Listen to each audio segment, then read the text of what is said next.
বলেছেন আমরা 9 কখনো জন গুপ্ত 10 রাজনীতি করি 11 না। 12 অবশ্যই না, মিছিল করেছেন, আমরা শিবির চিহ্নিত করতে পারি না, কারা শিবির করে কারা করে না এই বিষয়টা ক্লারিফাই করতে পারি না আমরা। ছাত্র শিবির জাকসু নির্বাচনে অংশগ্রহণ করা নিয়ে আপনাদের কি অবস্থান? আর যেটা জানতে চাচ্ছিলাম যে সংস্কার বা বেশ কয়েকটি প্রশ্ন তুলেছিলেন আরিফুজ্জামান উজ্জ্বল, সেই বিষয়গুলো। ধন্যবাদ আপনাকে।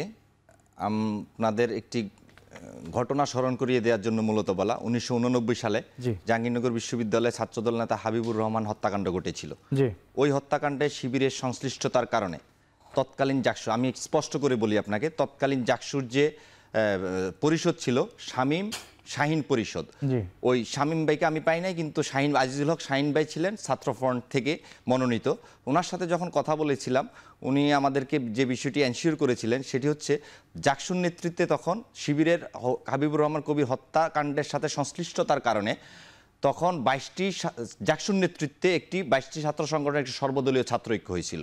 ওই সর্বদলীয় ছাত্র ঐক্যের সিদ্ধান্ত মোতাবেক তখন সবার একটা কনসেনসাসের ভিত্তিতে ছাত্রদের এবং সাধারণ শিক্ষার্থীদের ঐক্যমতের ভিত্তিতে শিবির জাহাঙ্গীরনগর বিশ্ববিদ্যালয়ের রাজনীতি থেকে বিতাড়িত ছিল, যেটা নিষিদ্ধ বলেন, বিতাড়িত ছিল।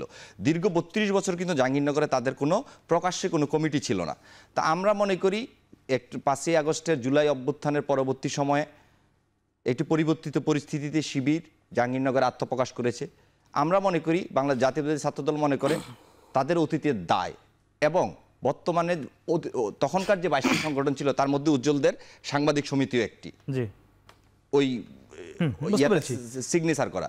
তা আমরা রাজনৈতিক এবং সামাজিক সাংস্কৃতিক সংগঠন, আমরা মনে করি বিশ্ববিদ্যালয়ের যে ক্রিয়াশীল ছাত্র সংগঠন আছে এবং সাধারণ শিক্ষার্থীরা যদি মনে করে ছাত্র শিবির তাদের অতীতের দায় মুক্তি থেকে রাজনীতি করবে, তাহলে আমাদের কোনো আপত্তি নেই।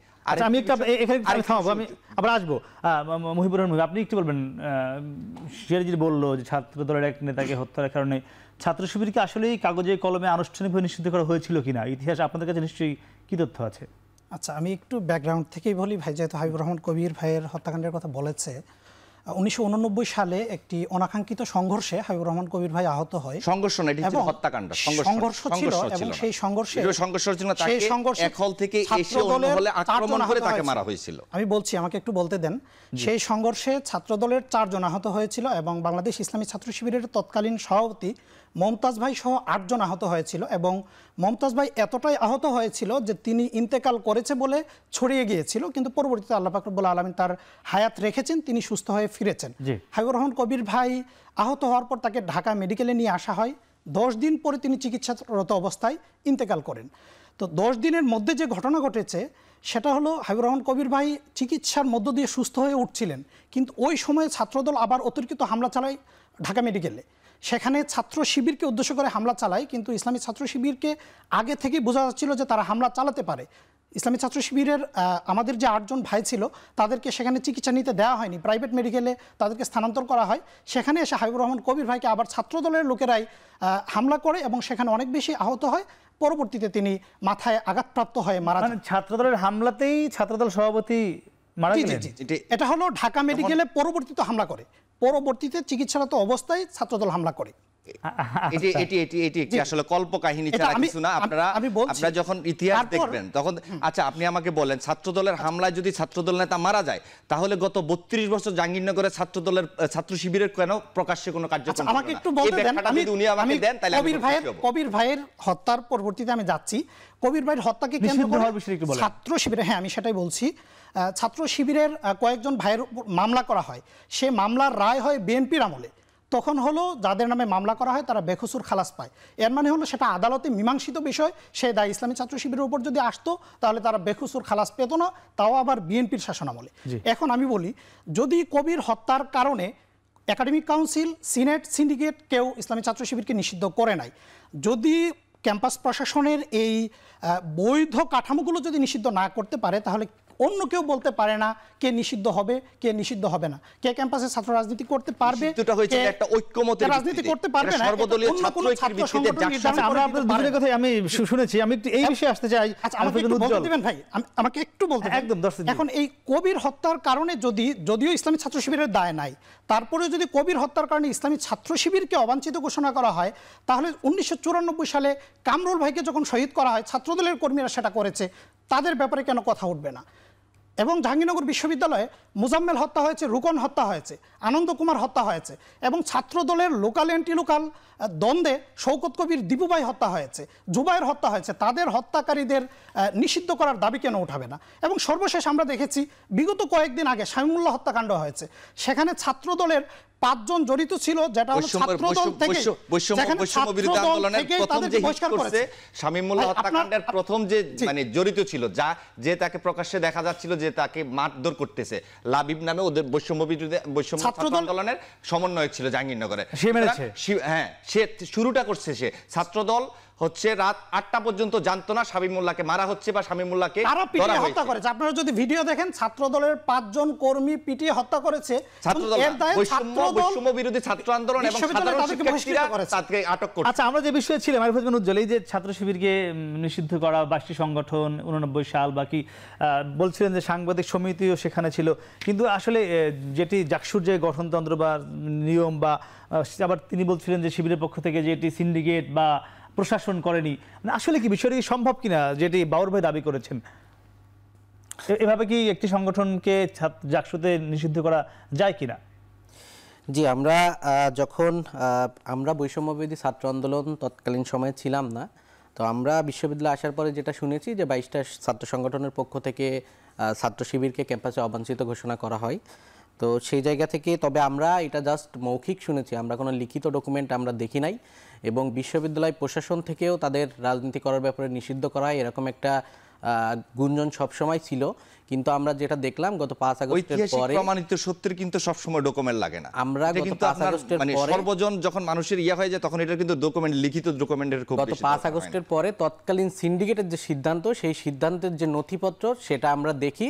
সেখানে দেখি যে ছাত্র শিবিরকে আসলে বিশ্ববিদ্যালয় সিন্ডিকেট থেকে কোনো ধরনের নিষেধাজ্ঞা দেওয়া হয়নি তাদের রাজনীতির উপরে। আর বর্তমান পরিবর্তিত পরিস্থিতিতে আমরা যেটা মনে করি যে এই গত 5 আগস্টের গণ অভ্যুত্থানের পর আমরা মনে করি রাষ্ট্রীয়ভাবে নিষিদ্ধ নয় এমন সকল সংগঠন বিশ্ববিদ্যালয়ে রাজনীতি করার বৈধতা রাখে। এখানে কিন্তু একটি প্রশ্ন দাঁড়ায় যে বিশ্ববিদ্যালয় প্রশাসন কেন তাদের যে আনুষ্ঠানিক প্রোগ্রামগুলোতে ছাত্র শিবিরকে দাওয়াত দিচ্ছে বা বসাচ্ছে, এটি নিয়ে কি আপনারা প্রশ্ন করেছেন?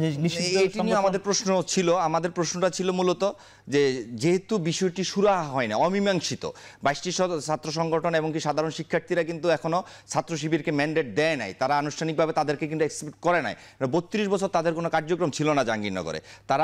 তারা যদি মনে করে যে তারা তাদের অতীতের গুপ্ত রাজনীতি ছেড়ে যদি প্রকাশ্যে সাধারণ শিক্ষার্থীদের স্পিরিটকে ধারণ করে, যদি জাহাঙ্গীরনগরের বিশ্ববিদ্যালয়ের কৃষ্টি কালচারকে ধারণ করে যদি তারা রাজনীতি করতে চায়, তাহলে ছাত্রদলের কোনো আপত্তি থাকবে না। আচ্ছা, এখানে আরেকটা বিষয় কিন্তু এসছে, বৈষম্য বিরোধীর বিরুদ্ধে একটা অভিযোগ কিন্তু বাউল ভাই করলেন যে হত্যাকাণ্ড হয়েছে সম্প্রতি, সেখানে বৈষম্য বিরোধীর একজন নেতাই প্রথম তাকে মারপিট শুরু করেছে।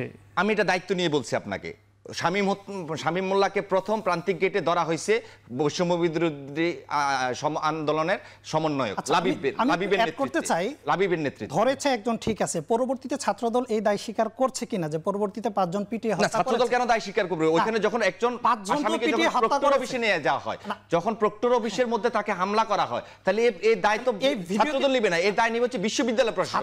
কেন বিশ্ববিদ্যালয় প্রশাসন তাকে গেট থেকে নিয়ে এসে তাকে আবার বিশ্ববিদ্যালয়ের ভিতরে ঢুকানো হইলো? তখন একটা মব জাস্টিস চলতেছিল, আপনাকে বুঝতে হবে। 5 তারিখ পরবর্তী সময় কিন্তু সাধারণ শিক্ষার্থীদের উপরে বলেন, মানে ছাত্রলীগের উপরে, আওয়ামী লীগের উপরে কিন্তু সাধারণ শিক্ষার্থী, সাধারণ মানুষের কিন্তু এটা প্রচন্ড ক্ষোভের জায়গা, আক্রোশের জায়গা তৈরি হয়েছে। আর শামীমুল্লাহ ছিল হচ্ছে ওই এলাকার, আপনি যদি বলেন ওকে, ও নিজেকে মানে অঘোষিত ডন হিসাবে দাবি করত। তার মতো একজন লোক খুব 5 তারিখের পরবর্তী সময়ে এরকম একটা টার্মোইলিং সময়ে তার বিশ্ববিদ্যালয় ক্যাম্পাসে আসাটাই ছিল আমাদের জন্য রহস্যজনক, যে কেন, কি উদ্দেশ্যে সে এখানে আসবে। আর তখন যে মব জাস্টিসটা তখন কিন্তু চলতেছিল, তাকে যখন পিটিয়ে হত্যা করলো কারা, তাহলে তাকে আমি এখানে মারা, আপনি দেখেন ভিডিওগুলো অ্যানালাইসিস করে দেখেন, ওইখানে শুরুই করছে যে বৈষম্যবিরোধী ছাত্র আন্দোলনের যারা ছিল সমন্বয়ক লাবিব, আমি দায়িত্ব নিয়ে বলছি, শুরুটা করেছে লাবিব। আমি একটু স্পষ্ট করি, শামীমুল্লাহ তিনি ছিলেন হচ্ছে আমাদের বাংলাদেশ ছাত্রলীগ জাহাঙ্গীরনগর বিশ্ববিদ্যালয় শাখার সাবেক সাংগঠনিক সম্পাদক। যিনি মোটামুটি ওই বিশ্ববিদ্যালয়ের আশপাশের এলাকার এটা আমরা বুঝতে পেরেছি। মাদক সিন্ডিকেট থেকে শুরু করে সকল ধরনের অপরাধমূলক কর্মকাণ্ড তিনি পরিচালনা করতেন। এমনকি গত 15ই জুলাই বিশ্ববিদ্যালয়ের উপাচার্যের বাসভবনে অবস্থান নেয় আন্দোলনকারী শিক্ষার্থীদের উপর যে হামলা হয়, ছাত্রলীগের নেতাকর্মীরা এবং বহিরাগত সন্ত্রাসীরা যে হামলা করে, সেই হামলার সামনের সারিতে নেতৃত্ব দেন শামীম মোল্লা। সেই শামীম মোল্লা যে বিশ্ববিদ্যালয়ের আন্দোলনকারী শিক্ষার্থীদের দিকে কয়েক রাউন্ড গুলি ছোড়ার অভিযোগ যার বিরুদ্ধে স্পষ্টত আছে, সেই শামীম মোল্লা বিশ্ববিদ্যালয়ে যখন আসে তখন কিন্তু এগুলোকে বলে কি একটি হত্যাকে জাস্টিফাই করছেন আপনি করছেন, কিংবা বাবর ভাই বলছিল যে সে স্পষ্ট করে দেই ভাই, যখন সে আসে বৈষম্যবিরোধী ছাত্র আন্দোলনের তৎকালীন সমন্বয়ক আহসান লাবিব, সে তাকে আটকায় এবং আটকায় তার কাছ থেকে জানতে চায় যে 15 জুলাই রাতে সে সাধারণ শিক্ষার্থীদের উপর হামলা করেছিল কিনা। এই স্বীকারোক্তি নেয়ার পরে আহসান লাবিব সে শামীম মোল্লাকে সুস্থ অবস্থায় নিয়মতান্ত্রিকভাবে বিশ্ববিদ্যালয়ের প্রক্রিয়াল বডি এবং সিকিউরিটি অফিসারদের কাছে তাকে হস্তান্তর করে।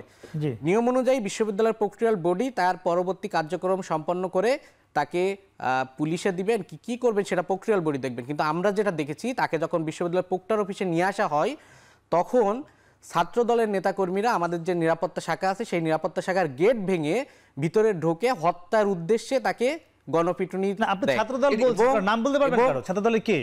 ছাত্রদলের রাজন ভাই ছিল, রাজু ভাই ছিল, ওইখানে স্পষ্টত 5-6 জন ছাত্রদলের কর্মী তারা চিহ্নিত হয়েছেন এবং তাদেরকে আমাদের তখন কমিটি ছিল না, কারো কোনো পদ পদবি ছিল না তখন, যেহেতু জাহাঙ্গীরনগরের সাংগঠনিক কাঠামো ছিল না, এই জন্য আমাদের কোনো তাদেরকে বিশ্ববিদ্যালয় থেকে বহিষ্কার করা হয়েছে এবং রাষ্ট্রীয় আইনে মামলা করা হয়েছে। যাদের ছাত্রত্ব ছিল না তাদের সংশ্লিষ্টতার বিষয়টা মানে অকাট্যভাবে কেউ প্রমাণ করতে পারে না। এখানে ভিডিওতে যখন একটা মব জাস্টিস হচ্ছে তখন এখানে সাধারণ শিক্ষার্থীরা ছিল, ছাত্রদলের নেতাকর্মীরা ছিল, অনেক শ্রেণী পেশার সাংবাদিকরা ছিল, বৈষম্য বিরোধী আন্দোলনের ছাত্র সমন্বয়করা ছিল। সুতরাং আমরা মনে করি ওইখানে যখন তাকে শামীম মোল্লাকে যদি এখান থেকে প্রান্তিক গেট থেকে ক্যাম্পাসে নিয়ে আসা হলো, তাকে নিয়ে না আসলে হয়তো তাকে কিন্তু আমি একটা করে আপনাকে একটু ইনফরমেশন দিই, ওকে যখন প্রক্টর অফিস থেকে পুলিশের গাড়িতে তোলা হচ্ছিল তখন কিন্তু সে নিজে পায়ে হেঁটে প্রিজন ভ্যানে উঠছে, পায়ে হেঁটে পুলিশের গাড়িতে উঠছে। সে যে ক্যাম্পাসে মারা গেছে বিষয়টা কিন্তু এরকম না। তাকে যখন হসপিটালে নেওয়া যাওয়া হয় তার পরবর্তী সময় আধা ঘন্টার ব্যবধানে তার মৃত্যুর সংবাদটি আমরা পাই। আচ্ছা, একটা মুহিব, আমরা এই বিষয়টি শুনছিলাম, এই ছাত্রদল বা ছাত্র ইউনিয়ন সহ কয়েকটি সামাজিক সাংস্কৃতিক সংগঠনের বলছিল যে সংস্কার হোক বা গঠনতন্ত্র আগে ঠিকঠাক হোক, এরপরে ছাত্র শিবির যদি জাকসুতে অংশ নিক, কিন্তু আগে এগুলো হতে হবে। এই বিষয়টি কেন ছাত্র শিবিরকে চায় না এই 22টি রাজনৈতিক বা সামাজিক সাংস্কৃতিক সংগঠন, কি মনে হয় আপনাদের? আচ্ছা, কেন চায় না সেটা তারা বলতে পারবে। আমরা তো মনে করি এটা একটা ফেসিবাদীর দিকে আমরা আগাচ্ছি, যেহেতু এই সময়ে এসেও তারা 5ই আগস্টের পরে এসেও একটা সংগঠন আরেকটা সংগঠনের ব্যাপারে বলতেছে যে তারা নির্বাচনে আসবো না বা হবে না, এটা আসলে ফেসিবাদের দিকেই ফিরে যাওয়া। আমরা যেটা মনে করি আমাদের রাজনৈতিকভাবে মোকাবেলা করতে না পেরে, আদর্শিকভাবে মোকাবেলা করতে না পেরে আমাদেরকে তারা চাচ্ছে। আমাকে কথা বলার একটু সুযোগ দিতে হবে, তারপর আপনার সময় আপনি কথা বলবেন। জি, ছাত্র শিবির যখন জাকসুর সংস্কারের প্রথম মিটিংয়ে যায় তখন ছাত্রদল দাবি করে যে ছাত্র শিবির যদি এই মিটিংয়ে থাকে তাহলে আমরা থাকবো না, কিন্তু পরবর্তীতে আমরা দেখতে পাচ্ছি এখন বলতেছে ছাত্র শিবির থাকলেও থাকতে পারবে দায় নিয়ে। এখন দায়ের কথা যদি আমি বলি, আগেই বলেছি যে এই দায় হলো আদালত দায় মুক্তি তাদেরকে দিয়েছে। আর যদি দায় নিতে হয় তাহলে শামীম মোল্লা হত্যাকাণ্ডের দায় কেন ছাত্রদল নেবে না? কেন কামরুল হত্যাকাণ্ডের দায়ভার ছাত্রদল নেবে না? কেন শওকত কবির দিবুর হত্যাকাণ্ডের দায়ভার ছাত্রদল নেবে না? কেন মুজাম্মেল, রুকন, আনন্দ কুমার বা জুবাইরের হত্যাকাণ্ডের দায়ভার অন্যান্যরা নেবে না? শুধু ছাত্র শিবিরকে কেন দায় নিতে হবে? দায় মুক্তি পাওয়ার এটা হলো আমার জড়িত ছিল না, কোনো হত্যাকাণ্ডের সাথেই ছাত্রদলের সংশ্লিষ্টতা ছিল না। জুবাইর এবং আনন্দ কুমার তারা ছিলেন ছাত্রলীগের অন্তর্কোন্দলে মারা গেছেন, ছাত্রদলের অন্তর্কোন্দলে মারা যায়।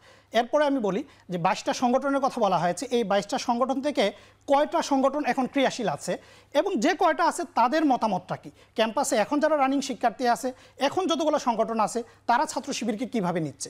ছাত্র শিবিরকে তারা সাদরে গ্রহণ করছে, ছাত্র শিবিরের সাথে একসাথে কর্মসূচি দিয়েছে, যেটা আজকে আপনারা দেখেছেন জাকসুর তফসিল ঘোষণার দাবিতে ছাত্র শিবির, বৈষম্যবিরোধী ছাত্র আন্দোলন, গণঅভ্যুত্থান রক্ষা আন্দোলন, অন্যান্য দল সহ 10-12টি সংগঠন মিলে তফসিল চেয়েছে এবং সাধারণ শিক্ষার্থীদের স্বতঃস্ফূর্ত অংশগ্রহণ এখানে ছিল। অতএব সাধারণ শিক্ষার্থীরা ছাত্র শিবিরকে গ্রহণ করে নেওয়ার পরে অন্য কোনো সংগঠন বলার সেই অধিকারটা রাখে না। আমাকে যদি আরেকটু সুযোগ দেন, ভাই বলেছিল ছাত্র শিবিরের গুপ্ত রাজনীতির কথা। যে গুপ্ত রাজনীতি করেছে। ছাত্র কমিটি নাইটিও বলেছে 32 বছর। ছাত্র শিবির জাহাঙ্গীরনগরের ইতিহাসে যদি কারো উপর কোনো জুলুম করা হয়ে থাকে তাহলে সবচেয়ে বড় জুলুমটা করা হয়েছে ইসলামী ছাত্র শিবিরের উপর। কারণ ইসলামী ছাত্র শিবিরকে দীর্ঘ 35 বছর তাদের কার্যক্রম চালাতে দেয়া হয়নি, সেটা সম্পূর্ণ অন্যভাবেই করতে দেয়া হয়নি। এখন ছাত্র শিবির কি করেছে? গুপ্ত রাজনীতি করেছে? না, ইসলামী ছাত্র শিবিরের নেতাকর্মীরা সেখানে থেকেছে, তাদের বৈধ যত জায়গায় যাওয়ার সুযোগ ছিল সেই কাজগুলো করেছে। এখন ভাইরা যারা বলে থাকে, এখন বলে নাকি কমিটিতে আমরাও দেখি গুপ্ত রাজনীতি, এই জন্য বলে থাকে যে ছাত্রলীগের সাথে তারা ছিল। কিন্তু আমি ভাইকে বলতে চাই যে ইসলামী ছাত্র শিবিরের যে কমিটি হয়েছে সেখানে কয়জন ছাত্রলীগের সাথে ছিল? ছাত্রলীগের না, ছাত্রদলের সাথে ছিল। ছাত্রদলের সাথে ছিল, হলফ করে বলতে পারি কমিটি কি ছিল? ছাত্রদলের যে 177 বিশিষ্ট কমিটি হয়েছে আমরা তো চিনি না, অনেকেই ছাত্রলীগের কর্মী ছিল। আমরা তো চিনি না, শিবির চিনি না। আমাদের মূল সমস্যা হচ্ছে আমরা জাহাঙ্গীরনগরের শিবির চিহ্নিত করতে পারি না, কারা শিবির করে কারা করে না, এই বিষয়টা ক্লারিফাই করতে পারি না। ডিসেম্বর দৈনিক জনকণ্ঠে একটা রিপোর্ট এসেছিল, জাবি ছাত্রদল কমিটিতে অছাত্র বিতর্কিতরা। সেখান থেকে আমি একটু পাঠ করে শোনাচ্ছি। এখানে বলছে যে পূর্বে ছাত্রলীগ করেছেন এমন অনেকে পেয়েছেন পদ। তাদের মধ্য থেকে কমিটির 29 নম্বর সদস্য গোলাম রাব্বানী অর্ণব ইতিপূর্বে ছাত্রলীগের ব্লকে ছিলেন। 103 নম্বর সদস্য নাসির উদ্দিন মিয়া, 106 নম্বর সদস্য সাখাওয়াত হোসেন ইমন ছাত্রলীগ কর্মী ছিলেন। এবং এর উপরেই লিখেছে অনেক নেতাকর্মী এরকম ছাত্রদলে পদ পেয়েছে যারা আওয়ামী লীগের আমলে আওয়ামী লীগের নির্বাচনী কাজে তারা অংশগ্রহণ করেছে, প্রচার প্রচারণা চালিয়েছে, তারাও পদ পেয়েছে। শুধু এটাই নয়, একজন ছাত্রলীগ কর্মী ছাত্রলীগের তোষামতি করতে গিয়ে খালেদা জিয়াকে ডাকাতনি বলেও আখ্যা দিয়েছিলেন, সেও এখানে পদ পেয়েছে। গুপ্ত রাজনীতি যদি বলে থাকি তাহলে ছাত্র দল করেছে না শিবির করেছে, এটা আমরা একটা কথা বলি। আমরা এই ফেসিবাদ বিরোধী গত 17 বছরে আমাদের উপর জাহাঙ্গীরনগর বিশ্ববিদ্যালয়ে ছাত্রদলের উপর ছাত্রলীগ যে মানে অত্যাচার জুলুম করেছে, তার মধ্যে থেকেও আমরা হরতাল অবরোধগুলোতে 11 জন নিয়ে আমরা মিছিল করেছি। আমরা কখনো গুপ্ত রাজনীতি করিনি। 9 জন 11 জন 12 জন নিয়ে মিছিল করেছি। আমরা কখনো গুপ্ত রাজনীতি করিনি। অবশ্যই না, মিছিল করেছেন, আমরাও দেখেছি। আমার কথা হলো ভাই, একটু আমার কথা হলো যদি 9, 10 জন 11, 12 জন নিয়ে মিছিল করে থাকে, এখন 177 জনের বাকিরা কোথায় ছিল? তারা কোন রাজনীতি? আচ্ছা, আমরা আপনার প্রশ্ন উত্তর নিব। একই সঙ্গে জানতে চাইব জহিরুদ্দিন মোহাম্মদ বাবর, এই যে আপনারা ফ্যাসিবাদ বিরোধী আন্দোলন করেছেন গত এই 15-16 বছর, নিশ্চিতভাবে ছাত্রদল অনেক বেশি ক্ষতিগ্রস্ত হয়েছে ফ্যাসিবাদের দ্বারা, কোনো সন্দেহ নেই, প্রমাণ এটি আমরাও দেখেছি। কিন্তু সেই ফ্যাসিবাদ বিরোধী যে আন্দোলন করার পর এখন তো ঐক্যবদ্ধ থাকবার কথা, সেটি কেন পারছেন না? আমি সে উত্তর জানবো।